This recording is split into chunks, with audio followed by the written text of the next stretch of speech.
Me parece interesante, Sergio, la propuesta. Sí, por supuesto, cada pecado capital está inherente a cada arquetipo.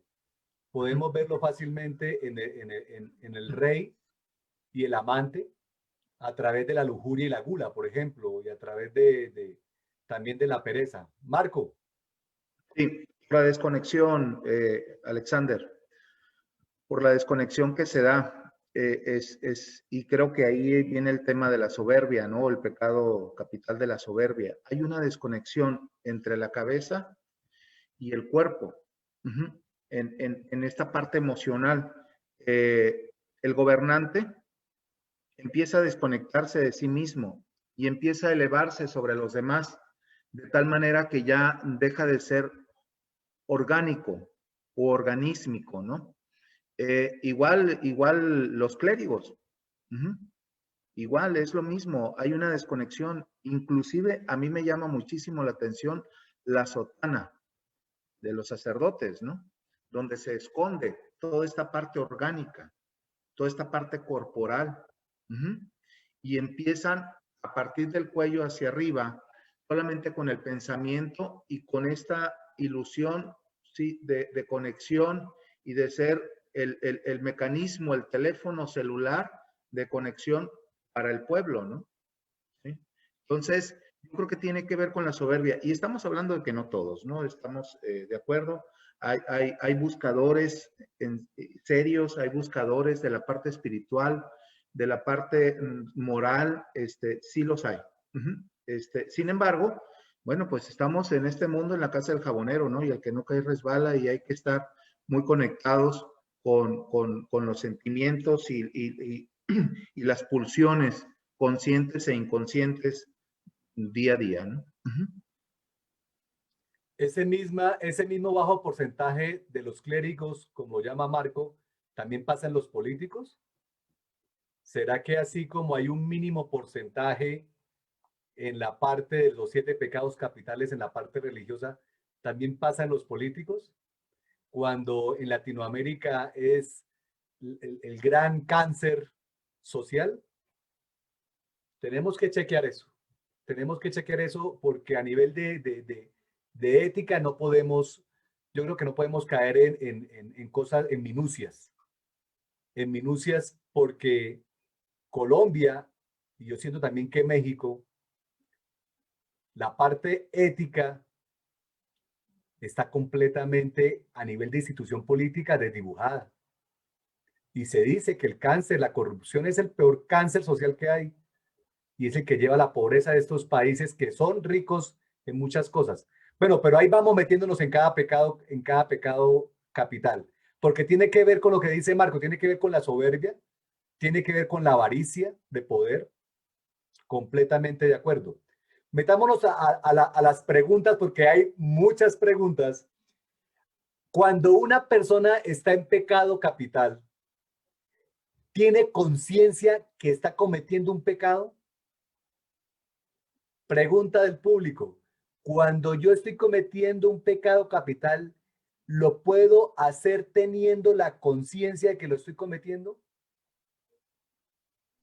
Yo creo que hay una parte que no, o sea, porque justamente no hay conciencia, ¿no? Y es lo que decía Marco. O sea, no hay conciencia. Tendría que ser un psicópata, ¿no? Es más, ¿no? Pues más bien los psicópatas no tienen conciencia, ¿no? Y pueden hacer cualquier barbaridad sin ningún sentimiento de culpa. Más bien aquí lo que yo digo es, no tienen conciencia y justamente la conciencia de poder estar haciendo algo que me va a perjudicar en el más allá, es decir, cuando tengo conciencia de que me voy a morir, tengo la certeza de que voy a morir y dentro de mí tengo instaurado un chip que me dice lo que vivas aquí va a repercutir en el más allá. Yo creo que eso es lo que nos limita al ejercicio desmedido de las pasiones, ¿no? De tal manera que cuando lo hacemos, pues no somos conscientes. Por eso la Iglesia Católica, por lo menos la que yo conozco, nos pide que vayamos a confesarnos de vez en cuando, ¿no? Bueno, no sé, creo que dicen que cada mes o no sé cuánto, hay alguna medida de tiempo, ¿no?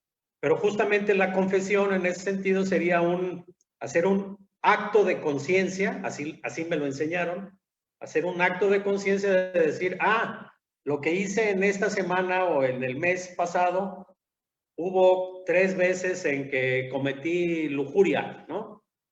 Y entonces voy y me confieso con el sacerdote y descargo ese tema, ¿no? Entonces, cuando lo hacemos creo que no somos conscientes, pero sí hay manera de después de darnos cuenta, en la medida que tengamos instaurado ahí un grillito, digamos, ¿no? Ahí que nos está diciendo que eso no está bien.